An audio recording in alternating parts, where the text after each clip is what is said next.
আসসালামু আলাইকুম। এই হচ্ছে সেহারির টাইমে আমরা এখানে সবাই আমরা খেতে বসছি। এই যে ডাইনিং টেবিলের উপরে কিন্তু মামুন ভাই আর হচ্ছে সোহেল সাহেব উঠা বসছে।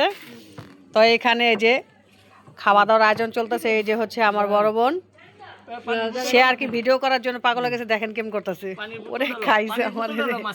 এই পানির বোতলটা মাঝখানে দাও। এই যে ডাইনিং টেবিলে আমরা বসে পড়ছি খাইতে। এই যে আমার ছেলে রোজা রাখে, সবাই দোয়া করবেন ওর জন্য। হ্যালো হ্যালো, এই যে খাওয়া দাওয়া কিন্তু শুরু হয়ে গেছে। আজকে সেহারির খাবারটা অলরেডি শুরু হয়ে গেছে। তো দেখতে পাচ্ছেন কিন্তু মানে লেবুটা সামনে সবাই খুব ব্যস্ত। কি রে ভাই, আর ভিডিওটা হইলো না। সুন্দর করে ভিডিও করেন তো, খাওয়ানোর আগে ভিডিও করে ওই সেহারি খান। প্লিজ মাফ।